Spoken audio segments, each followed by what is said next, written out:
Hello, my name is Theresa Stack. I'm an associate professor for Montana Technological University, and this learning unit will cover the American Conference of Governmental Industrial Hygienists, TLV, hand activity level.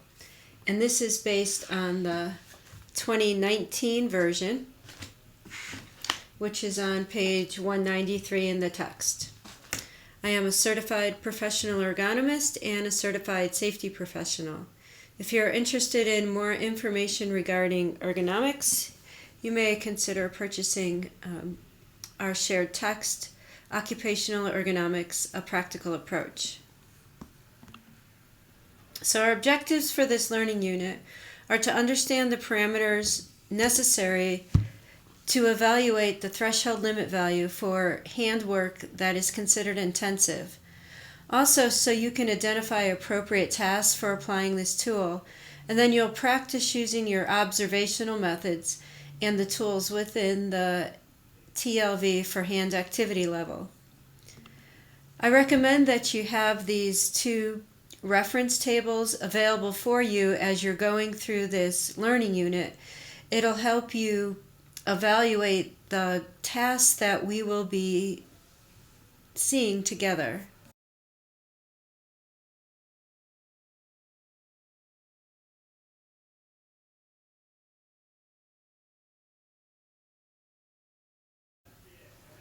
The following data collection sheet will also be useful for you as we're going through this learning unit.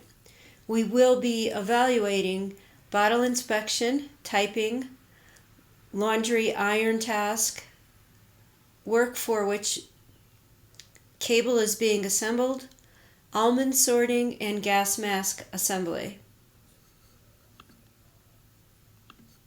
So let's begin with some basic definitions. ACGIH stands for the American Conference of Governmental Industrial Hygienists. It is a professional society, not a government organization, although the word government is within their title. They are a consensus. They develop consensus standards for the practice of occupational safety and health, and in particular industrial hygiene. A TLV is a threshold limit value, an AL is an action limit, and HAL is short for hand activity level. The task that you are watching is an almond sorting operation, and this is a task for which the use of HAL would be appropriate to evaluate their hand activity level. So let's start with a few basic definitions to understand what a TLV is and how it is expected to be used to protect people from the development of a work-related musculoskeletal disorder.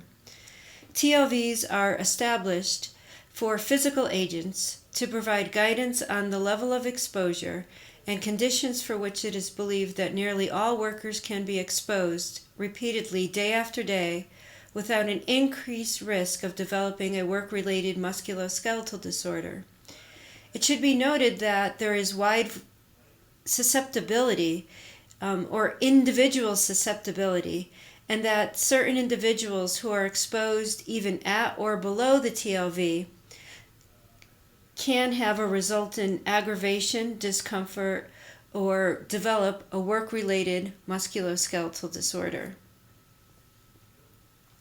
So as an ergonomist, one of the first things that I typically think of when I watch a task is, where will these workers experience pain or discomfort at the end of the day, assuming that this is done for 4 or more hours per day.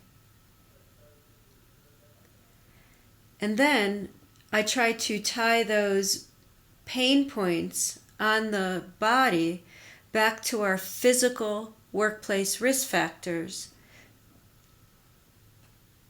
In the area of ergonomics, do we see posture that is either awkward or static?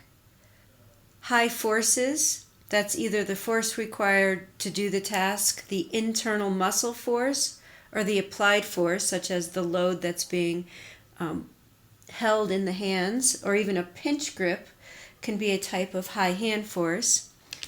Do we see any repetition? Long durations, 4 or more hours? Is there any vibration related to this task? Or compression? And these are our physical workplace risk factors: force, posture, compression, repetition, vibration, and duration. Which one of these do you believe are present within this task or can be mitigated? And then you can ask yourself, can we actually use HAL, hand activity level, to evaluate this task? In 2017, work-related musculoskeletal disorders accounted for 32% of all cases reported to OSHA which require days away from work. It tends to be one of the number 1 or number 2 predominant types of diseases or injuries within most industries. Musculoskeletal disorders are a class of disorders that affect our soft tissues. That would be muscles, tendons, ligaments, as well as our skeletal system, bones and cartilage, and our nervous system. Musculoskeletal disorders typically occur slowly over time. They're not caused by acute trauma, but by chronic microtraumas that do not have adequate time to recover. Work-related musculoskeletal disorders are musculoskeletal disorders that are caused or aggravated by the work method. As you can see by our diagram, our muscles are pullers, or they provide the action, which is contraction. When a muscle contracts, it takes 2 bones and it moves them closer together, and we call this articulation around the joint. A muscle is attached to a tendon, so a muscle contracts, it pulls on the tendon, which is then attached to the bone, and the bone moves. So in our upper extremities, we have very long tendons, and this allows the structure of our body to be smaller within that area, such as your forearm. It's not as bulky as the area where your muscle is attached, tendon attachment here. Also, our long tendons allow us to be fast and very dexterous. Tendons tend to go in the same orientation as the muscle. Here's the muscle and here's the tendon. It's going in the same orientation. The ligament attaching bone to bone goes in the opposite orientation. Our ligaments are our stabilizers. And here you can see how the tendon, as well as a nerve, passes underneath the ligament creating the tunnel for it to pass under. And this is an area which over time can potentially become entrapped or compressed. So this is your transverse ligament. Your medial nerve runs right underneath your transverse ligament on the palm side of your hand and allows you to close your hand. If you have direct compression on that transverse ligament, it there in turn can put direct compression on the medial nerve, as well as when you have compression on a soft tissue and it compresses into a nerve or into a tendon. As the tendon slides or the nerve slides within its synovial sheath, and only the tendon slides within its synovial sheath, friction can build up due to this increased compression, which causes inflammation and the loss of synovial fluid within that area. Now, there are many ways in which a work-related musculoskeletal disorder can occur, and if you're interested in that, I would advise you to listen to another video which provides more description of the etiology of work-related musculoskeletal disorders. But I think it's still really important to understand the structure of the hand and the arm if we're going to prevent the development of work-related musculoskeletal disorders. So when the hand or arm is held in an awkward position, you can't actuate all of your muscle fibers. You can't create as much force as if you were in a neutral posture. So it's much more difficult. You have to create more internal compression, more internal muscle force to do an action in an awkward posture than you do in a neutral posture. So posture is very important in keeping people in a position which allows them to be have the most nerve conduction, the greatest muscle contraction, have the longest endurance, and therefore be efficient and productive. And the neutral posture is the one that does this for us. It makes us the most efficient. When you have a highly repetitive task, you can have that friction that causes inflammation, the loss of synovial fluid, or just an inability for the muscles to heal themselves, or the tendons, or the ligaments over time, through reoxygenation. Also, this highly repetitive motion and compression together are the combination of physical workplace risk factors. And the development of a work-related musculoskeletal disorder is more likely when you have risk factors that are occurring in combination. It should be noted that some transient discomfort is a normal consequence of work and is unavoidable. So we may feel fatigue or tired, or maybe some discomfort at the end of the day.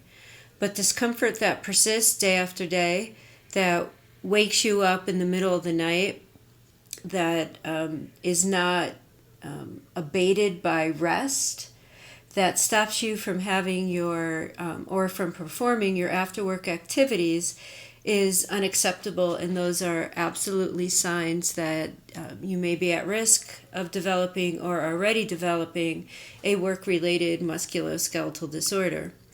So the ACGIH committee provides guidance to occupational safety and health professionals that some non-occupational factors may contribute to the development of a musculoskeletal disorder, and providing a work environment that is below a TLV or an action limit may not be protective to some individuals, especially those that already have pre-existing conditions, arthritis, acute trauma, that may have obesity, be pregnant, or other recreational activities that are similar in nature to the tasks that they perform at work, or expose that particular body part to some of the physical risk factors that we previously discussed.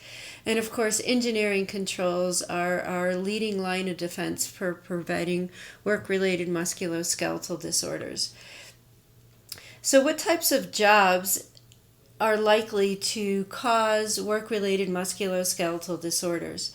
Well, some of our highly hand-intensive jobs include buffing, grinding, press operators, welders, sewers, people who work at computer workstations for long periods of time, of course, gamers, operating room personnel, and musicians. They develop disorders such as tendinitis, tendinopathitis, three-quarter-veins disease, neuritis, disorders associated with the spine and cervical spine as well. And our factors that cause work-related musculoskeletal disorders in the upper extremities are repetitive motions, vibration, forceful exertions, deviations from the neutral posture, or the combination of all those together, of course, increases the likelihood of developing a work-related musculoskeletal disorder. So returning to our discussion on hand activity level, there have been and are continuing to be a number of published research journal articles that validate the use of the hand activity level tool for the evaluation of physical workplace risk factors to reduce the occurrence of work-related musculoskeletal disorders. And this research has been ongoing since the early 1990s. When evaluating HAL, we are going to use most likely observational methods, although you can use direct measurements as well. One of the advantages of the TLV for hand activity level is that it does not require any extra equipment besides the evaluator being very observant. So we know that our observational methods are straightforward, easy to use. They can be repeatable within people and between people as long as proper training is provided, or education, and also a validated tool.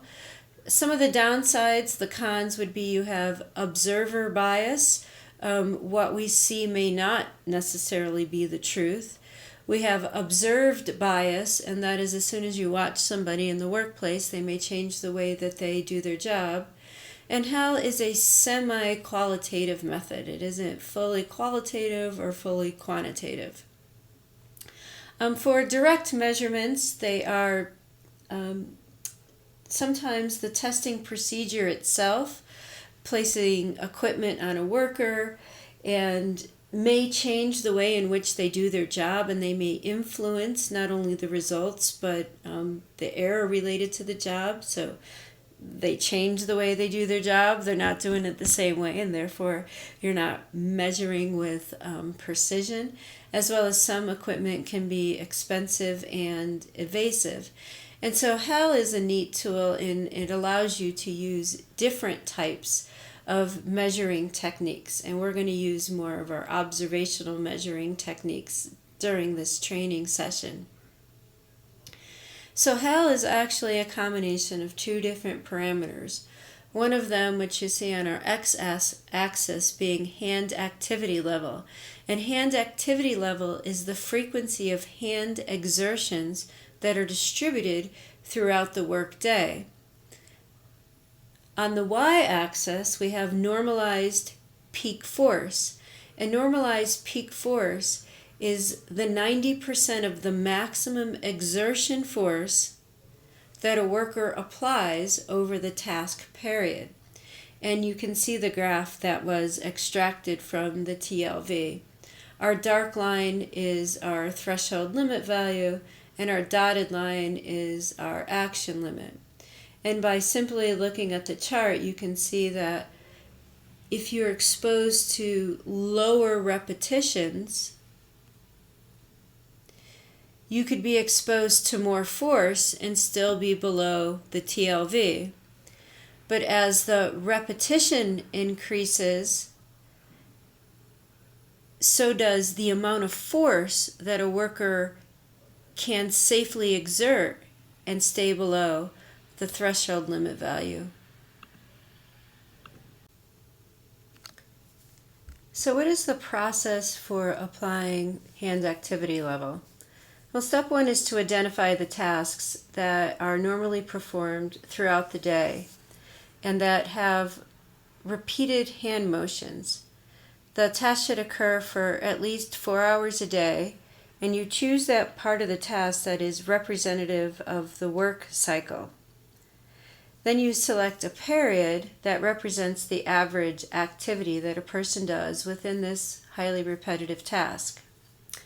You rate HAL, and the TLV actually guides you to have 3 or more people rate HAL and then come together on an agreement of the level of hand activity level exposure. Then you find the portion of the task for which the highest hand force is exerted, and you rate peak hand force. You can use multiple people to rate each one of these, and you can select multiple portions within the task, and then calculate your time-weighted average. And so this is an example of a task for which you can use HAL for bottle inspection.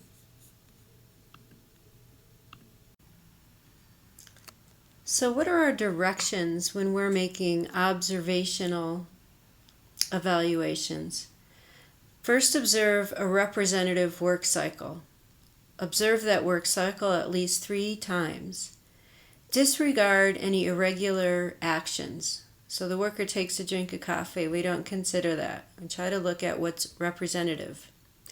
Use your anchored scale. Here's your anchored scale that you see below for hand activity level, with 0 being hands are idle most of the time, no regular exertions, and steady rapid motions or continuous exertions, difficulty keeping up. You can compare that with some calibrated examples. The rating is an average of the entire work cycle. Make sure you rate what you see and then confer with others. You can rate hand activity level for both the right and the left hand. So this is our wire task. And if you had your table in front of you, I believe it's called cable work, how would you rate just the activity of the hands? You're not looking at force, you're only looking at motions. On an anchored scale of 0 to 10, and you can of course select points in between, such as a 0.5. 0, hands are idle most of the time, and 10 being rapid motions, difficulty keeping up.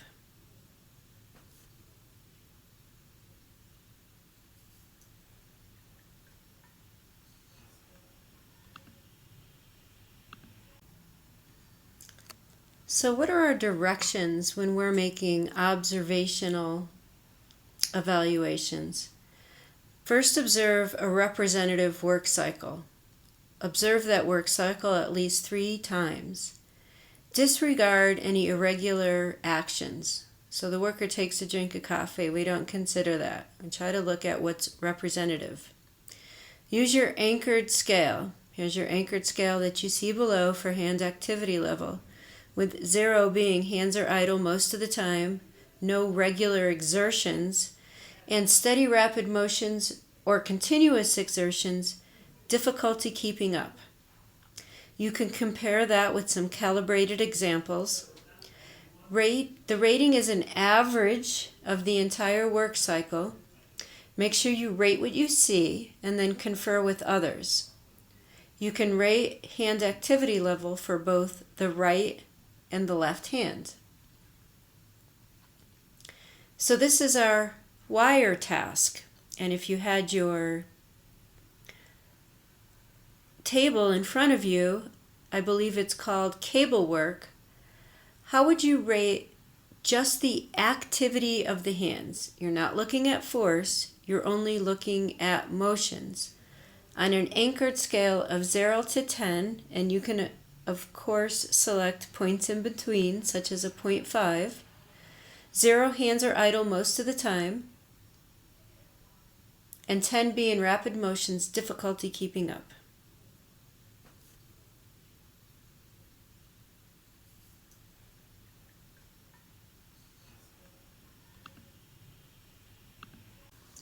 After evaluating HAL, hand activity level, which is the frequency of exertions, we then look at the force required for those exertions. We can measure our normalized hand force in a number of different ways. One of them is our worker ratings, which is a modified Borg scale, and this is where the workers rate how hard they're working on an anchored scale. We can use instrumentation such as a grip meter, biomechanical analysis tools such as surface EMG, which would measure fatigue as well as maximum voluntary contraction or contraction required to do the job. We can also observe the worker and using our observer scale make a rating as to how much force is required to do the job. And then we can estimate how much force is required to do the job based on force tables. So if we take a look at our tool that we can use to estimate normalized peak force, we could take which percentage of a worker's maximum voluntary contraction is actually being used, and that would be this table. So to use percent maximum voluntary contraction, we would need some type of measuring tool such as a grip meter or a dynamometer. We then can use the Borg scale, and the Borg scale is where we ask the worker to rate how difficult the task is. How much force are they applying when they're throughout the average of the task on a scale of 0 being nothing at all, and 10 being extreme effort, their maximum voluntary contraction, how hard they can possibly squeeze. So this is where the worker is evaluating their maximum voluntary contraction to do the job, or the force required to do the job. Sorry, I misspoke there. Another way is for us as the observer to simply observe people doing the job, and based on their facial expressions and their motions, we would rank them on a scale of 0 to 100, which then converts to a maximum voluntary contraction of 0 to 10. So percent maximum voluntary contraction is measured using some type of instrument. The Borg scale is where the worker tells you how much force they're applying. And then we have our observational methods, which is the more GARG observational method. In practice, I'll use all three of these to see to validate if what I'm seeing is what the workers are saying, and if that's also correlated to their 90% of their maximum voluntary contraction being the maximum force that they're using to do their particular task. So now let's rate the almond sorting task. The worker gathers with the right hand, has a group of them in her hands, and then tosses them into the bin in front of her. And you can see that this task is done both seated and standing. So what we're rating here is how many exertions, motions is the person doing within the work cycle.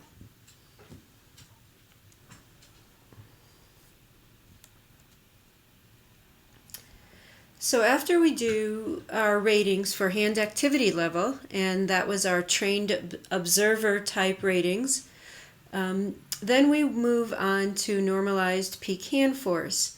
And we can use the Borg scale again, which is where we ask the worker, or we can use our trained observer rating scale, which is what we will do here. So for peak hand force, that is again how much force on average is the person exerting when they're doing their job. So is it barely noticeable or relaxed effort, 0.5, all the way up to use of the shoulder or trunk, so they're putting their body into it when they are exerting their force. So now let's evaluate normalized peak hand force for the laundry task, the laundry iron task, as well as the typing task. So try to disregard the motions and look at the average or the peak, the averaged peak hand force. So the maximum exertion force that the person is doing on average throughout the motion that you're watching or the task that you're watching.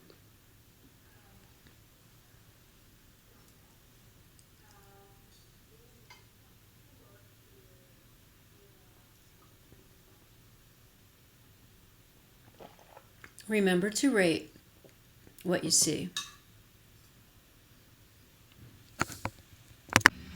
And we're rating peak hand force for the almond task and the cable or wire work. So remember, this is average peak hand force. So the maximum force that they're exerting on average throughout the task.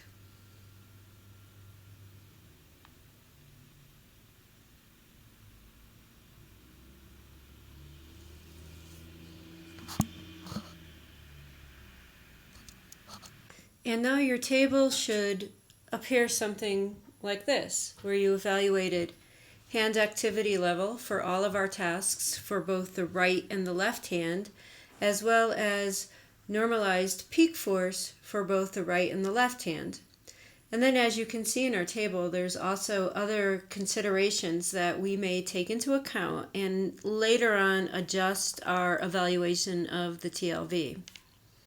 So our next step in evaluating or in using the TLV to evaluate hand activity lasts would be to find the point on the graph, which is the intersection between our hand activity level and our normalized peak hand force. So for the bottle inspection task, I scored this a HAL of 6 and a peak hand force of 1, meaning that I would be below the TLV but above the action limit. For the typing task, I scored this as a hand activity level of 2 and a peak hand force of 0.5, so I am below the action limit. For the laundry task, this was scored as a hand activity level of 9 and a peak hand force of 2, which puts me above the threshold limit value. For the almond sorting task, I personally scored the hand activity level as an 8 and the peak hand force as a 2, which also put us above the threshold limit value. Now you can take these calculations one step further and come up with a ratio of the normalized peak force to the allowable normalized peak force given the hand activity level. And this is our peak hand force index. And you can see that these two equations are available to you and pretty simple to use once you plug your variables into the equation.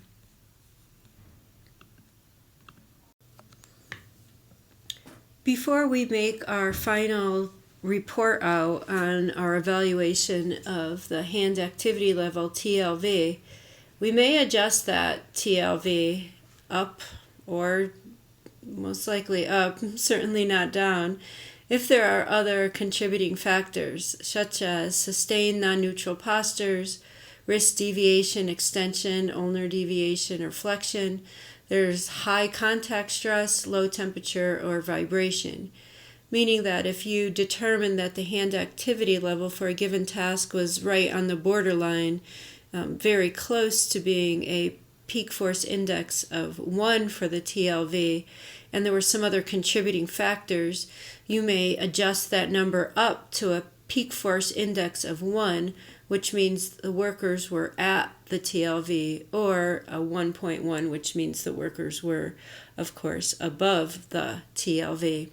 And you're allowed to do that based on your professional judgment, because these different contributing factors are not specific to the tool itself.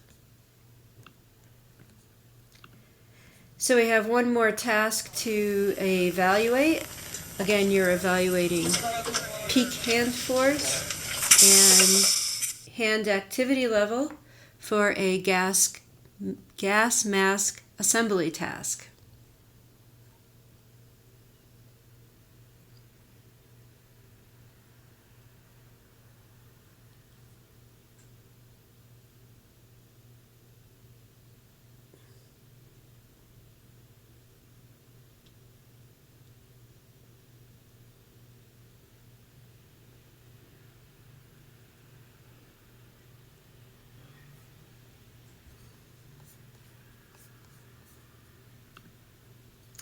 So after you're finished doing your evaluation, you can interpret the TLV. If you're below the action limit and the TLV, and as long as exposure does not increase and there's no other contributing factors, we can consider this as a worker not having an increased risk of developing a work-related musculoskeletal disorder.